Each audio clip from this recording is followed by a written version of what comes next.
Oke teman Pocan, hari ini kita mengunjungi sesuatu tempat yang spesial banget. Andi Bayo Museum Music and Gallery. Wow, check it out. Halo. Wah, mantap selalu. Ini legend Indonesia. Mari. Wow. Ya, ini Museum Andi Bayo dan Galeri Musik yang ada satu-satunya di Jogja. Dan ini museum musik pribadi pertama di Indonesia. Karena biasanya museum pribadi itu banyak pelukis ya. Iya. Musisi ya. Musisi barusan sampean ini iya. Mas. Dan ini memang dibangun dari perjalanan. Jadi museum musik ada toh di Malang. Iya. Tapi itu kan di Lokananta itu banyak katalog ya. Iya. Kalau perjalanan seperti kayak museum, kalau di luar negeri ada museumnya Mozart di Salzburg.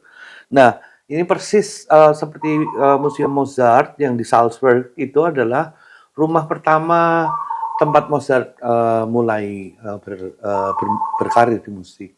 Nah, ini rumah pertama yang saya membangun home studio. Wow. Di tahun 8889. Nah, ini piano pertama yang dibuat di Indonesia. Pabriknya di Surabaya pertama. Jadi ini W. Nyssen & Co. W ini William Nyssen and Company ya. Nah, Nyssen ini adalah pianis dari Belanda lalu menikah dengan blasteran Indo yang tinggal di Surabaya juga. Akhirnya, tapi waktu Nyssen ini tampil, itu membawa piano dari Belanda, dari Jerman, itu kemakan rayap.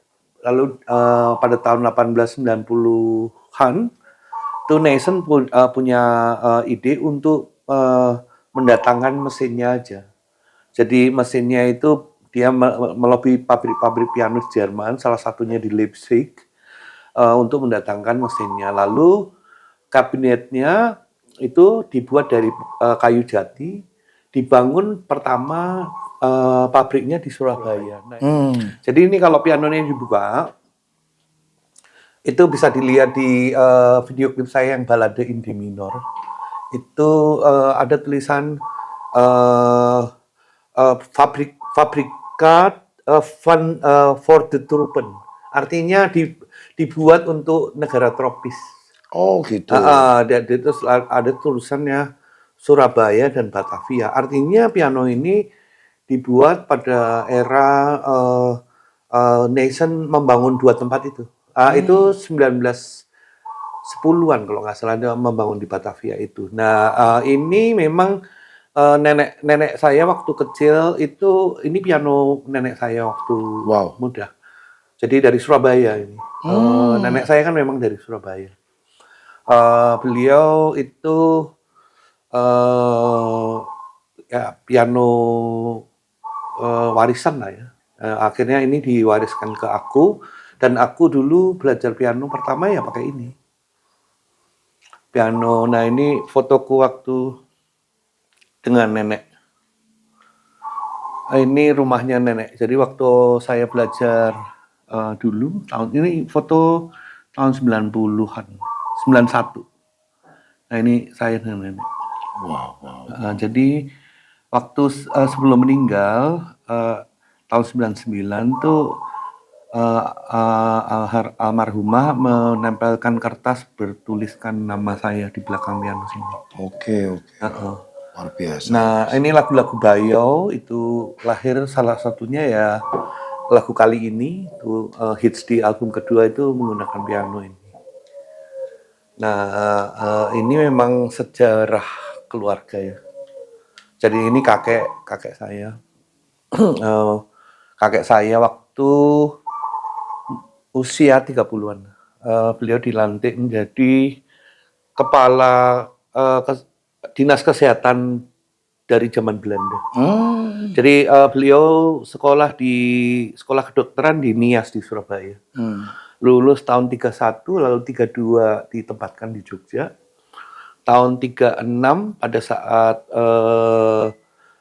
kepala dinasnya yang orang Belanda, Van Hoof itu pulang ke Belanda, beliau menjadi kepala.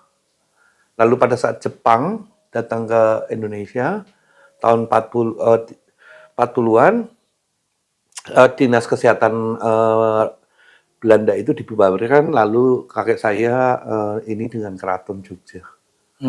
Lalu diangkat menjadi KRT. Nah, ini pada saat Jepang artinya, 40-an. Jadi memang kakek saya tinggal di Jogja ya dari tahun 32 tadi. Oke. Menarik. Tapi beliau asalnya dari Blora. Blora.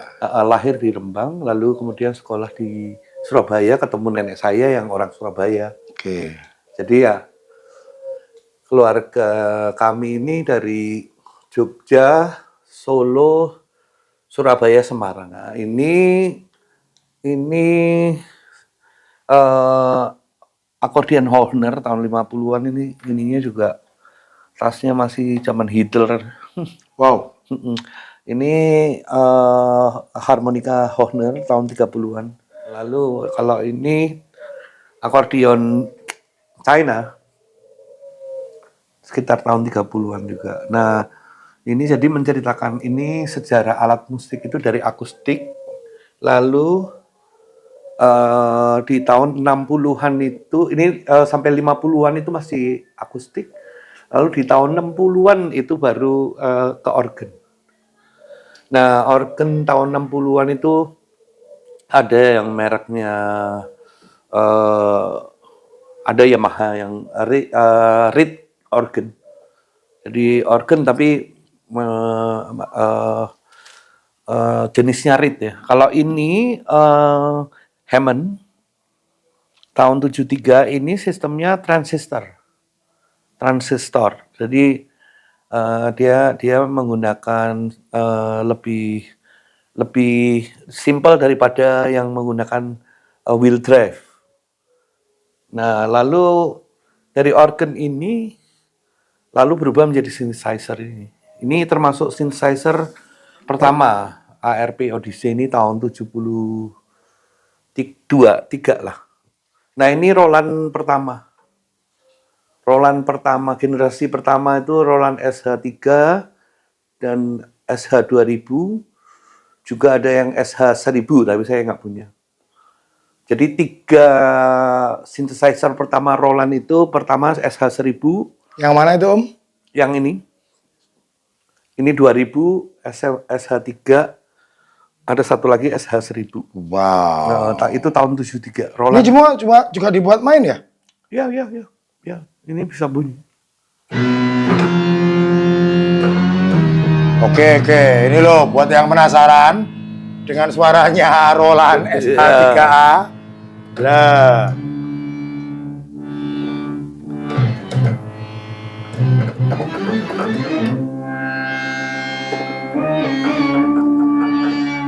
Synthesizer zaman dulu itu ada itunya, Om ya? Ada mixernya itu ya, Om ya?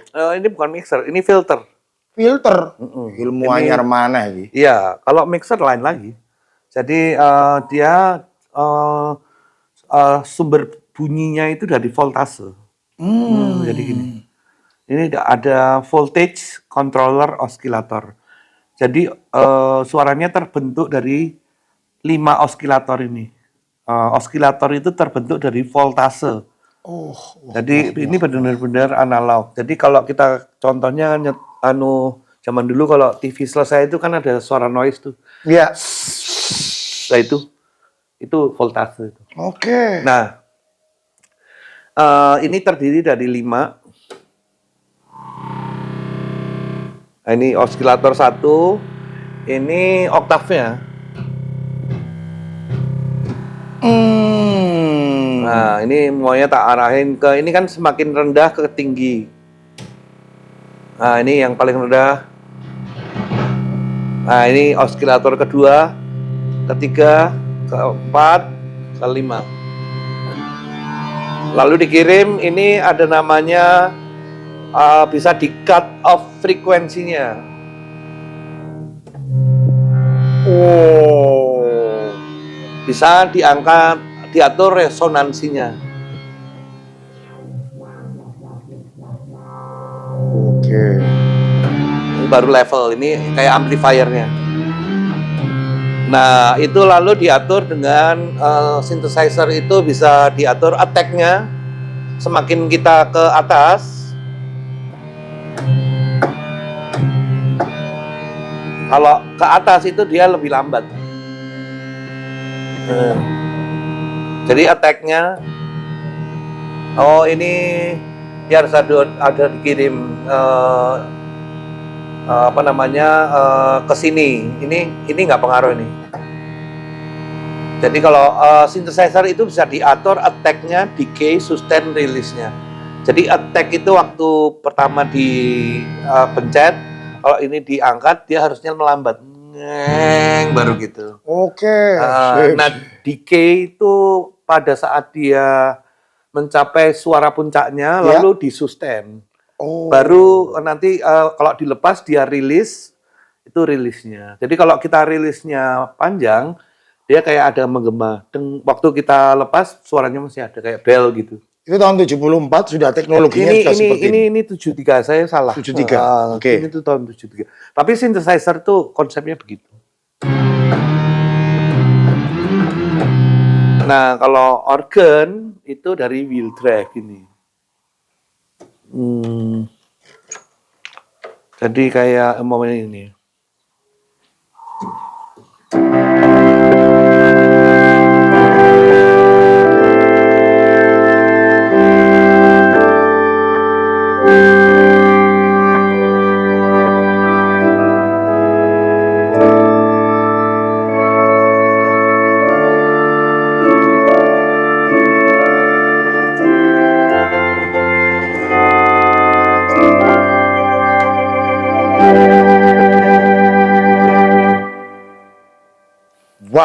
Wow. Ya suaranya tuh kalau ini transistor, tapi ini banyak digunakan oleh gereja-gereja karena sebelumnya gereja itu menggunakan pipe organ, jadi pakai pipa. Ini lebih portable. Oke. Nah ini juga synthesizer sama ini. Lalu ini termasuk leluhurnya PSR Yamaha. Jadi ini termasuk organ yang generasi awal, tahun ini 78. Ini termasuk seri yang tertinggi saat itu. Kalau ya bunyinya sangat khas era 70-an ya.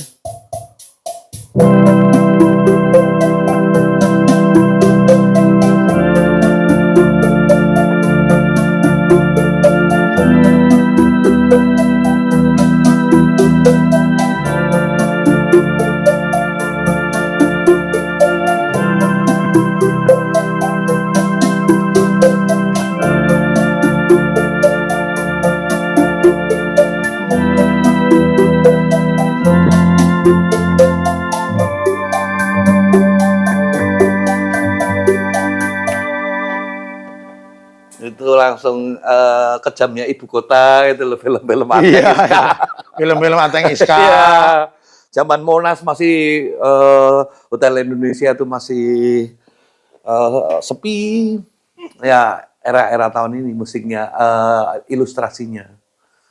Nah, kalau ini sudah dari sistem analog lalu berubah menjadi digital. Nah, ini keyboard pertamaku waktu SMP. Wow. Ini Om belajar pertama kali Ya. itu berarti sudah pakai Juno 2 ini. Karena waktu itu aku itu atlet badminton ya. Terus Atlet badminton. terus mimpinya kayak tidak tercapai, lalu sedikit agak nakal. Lalu supaya supaya betah di rumah, bapakku menghadiahkan waktu lulus SMP itu satu perangkat alat musik untuk bermain band. Nah, salah satunya keyboardnya ini. Supaya nggak dolan ya lebih tepatnya Om ya. Oh, Tapi ya, belum bagus. bisa main musik. Jadi Belum bisa main musik? Belum. Jadi waktu itu saya bikin band sama teman-teman SMP itu saya nyanyi. Nyanyi. Nah, justru baru waktu SMA ternyata saya ditarik untuk jadi ikut band SMA pada saat itu yang kosong itu keyboard. Jadi saya harus belajar keyboard pada saat itu. Nah, tahun 87 saya baru belajar main keyboard. Nah, ini keyboard saya waktu SMA.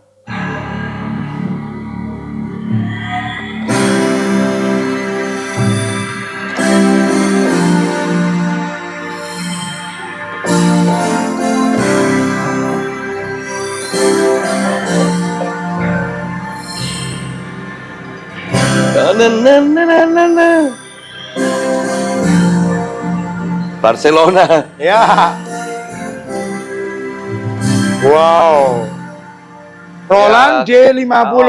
Jadi saya tuh salah satunya terinspirasi pada saat itu sama Om Faiz. Jadi ya kita doakan Om Faiz kuat dan segera bisa berkarya lagi ya. Berkarya lagi dan bisa lebih baik lagi. Oke. Nah ini ya zaman aku SMP.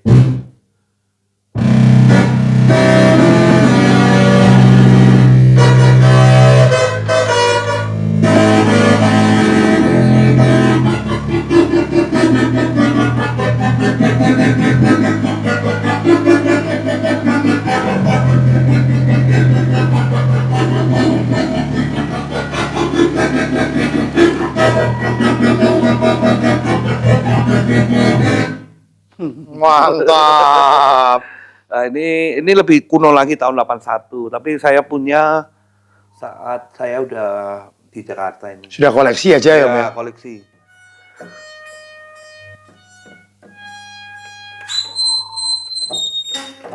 Roland Jupiter ini 8. Termasuk lagu Michael Jackson, Billie Jean pakai ini. Oh, Billie Jean pakai ini? Pakai ini.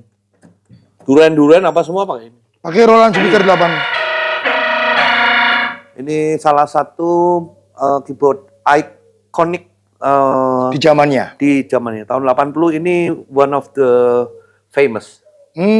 Roland Jupiter 8. Ya. Nah, ini juga keyboard sampling pertamanya Roland. Ini keyboard gua waktu SMA dari D50, S50 ini Alpha Uno, lalu ada untuk program MIDI namanya MC500. Nah, ini dari sinilah cikal bakalnya saya jadi seorang arranger. Nah, ini MC500 tahun 88.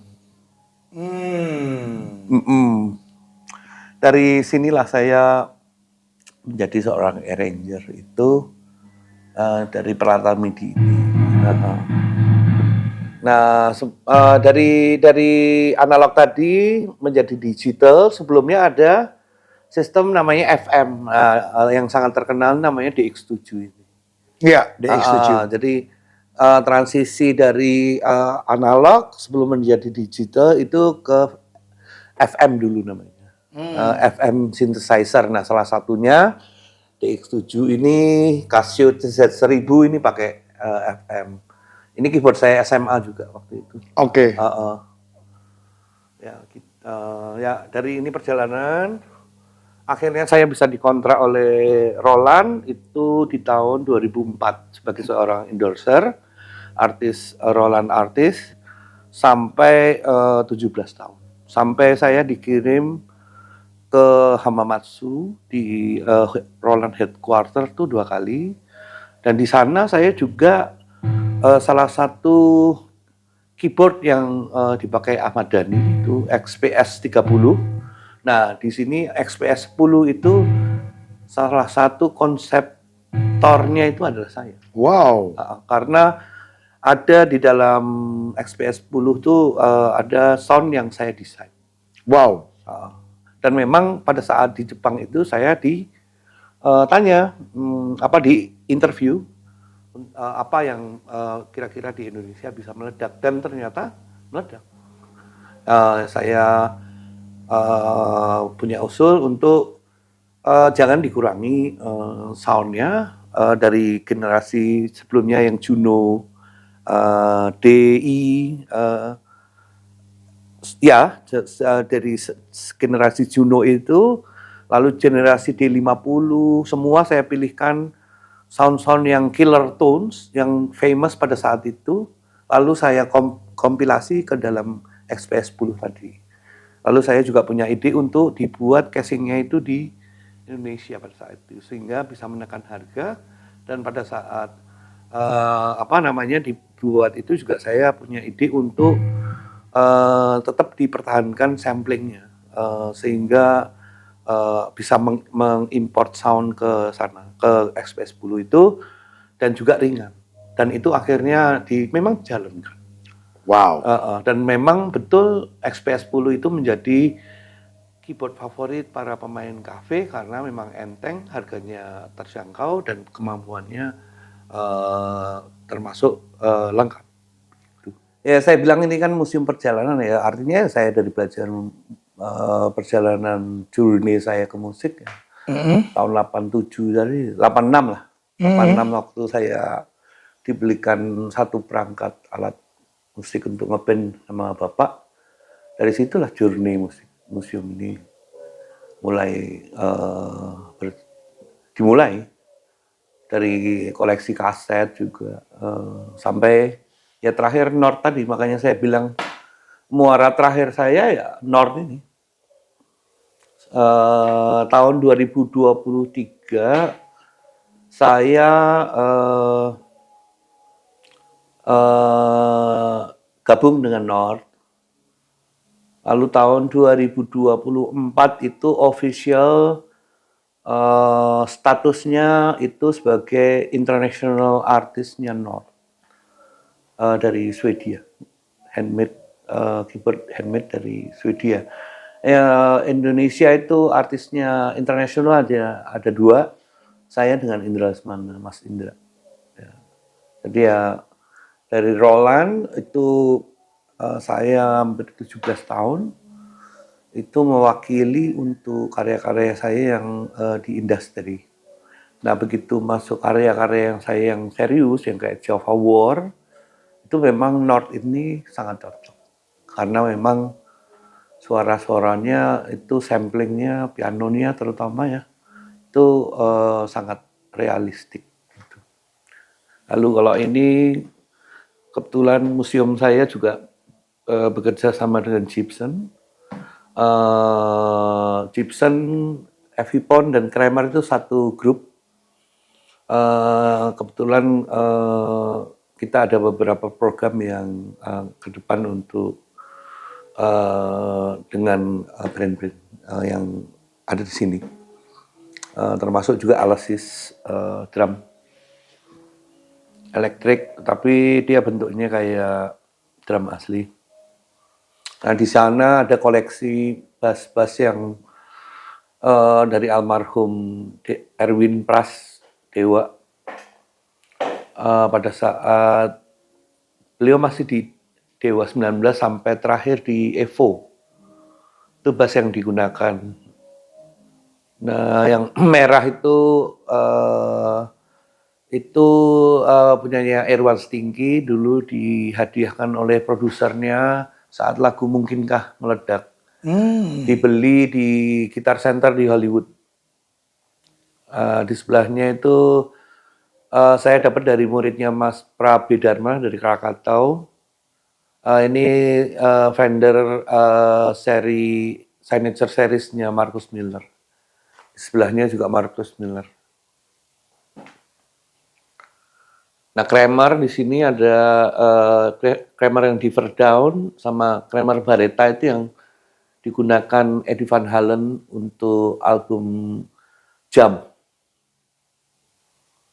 Nah, itu ada fotonya dia menggunakan gitar yang di atas itu.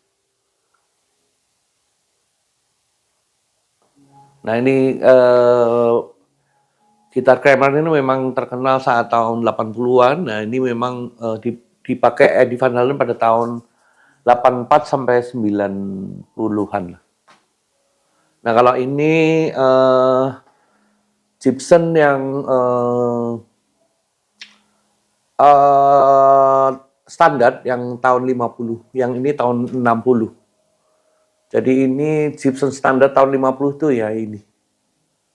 Dipakai oleh gitaris Green Day. Nah itu. Nah lalu kalau ini tahun 60. Nah kalau ini mini Moog ini, dibeli di Guitar Center di Hollywood oleh Mas Dwiki Darmawan pada saat tour di Amerika. Nah, kombinasi antara Rhodes dengan Moog ini yang banyak dipakai oleh Chick Corea. Salah satu musisi yang menginspirasi saya juga. Nah, kalau ini Hammond, ini yang digital Hammond. Jadi kalau Hammond tadi itu masih analog, nah ini yang digital. Ini dulu punyanya keyboardisnya Gugun Blues Shelter Hamid. Nah, salah satu saya terinspirasi museum ini saat saya mengunjungi museumnya Mozart di Salzburg ini tahun 2002. Nah, lalu saya waktu saya dikirim ke Jepang ke Hamamatsu, saya juga diberi kesempatan untuk mengunjungi Roland Museum. Dari situ saya sadar betul bahwa dokumentasi Roland itu luar biasa dan Museum Mozart yang di Salzburg ini adalah tempat rumah pertama Mozart dia belajar musik dan juga berkarya. Makanya ini Mozart Museum, Geburthaus ini rumahnya Mozart. Bahasa Jerman. Yang membuat Anda terinspirasi untuk membuat museum. Betul, bahwa mendokumentasikan itu jadi saat kita sudah tidak ada itu yang berbicara karya dan artefak dan manuskrip. Nah, artefak ya ini artefak. Artefaknya Erwin. Peninggalan beliau tuh ini. Yeah. Nah, ini disebut kalau di dalam sejarah adalah artefak. Nah, begitu juga manuskrip. Manuskrip saya ada banyak buku yang ditulis oleh Bu Trisuci Kamal, pianis dari pianis wanita pertama yang dikirim ke Eropa pada saat itu sekolah. Yang mana ini? Ada di dalam nanti. Oh, di dalam ya. Okay. Dan juga literasi naskah kuno dari Pakualaman itu saya dapat dari Pak D saya. Dan juga sejarah Nusantara, kerajaan-kerajaan. Menginspirasi saya akan karya Java War tadi itu adalah ya perjalanan leluhur saya. Ternyata memang ada di dalam masa lalu adalah di Perang Diponegoro. Ini adalah ruangan apa, Mas? Ruangan MIDI. MIDI. Weh. Lengkap. Andi Bayu dengan Roland.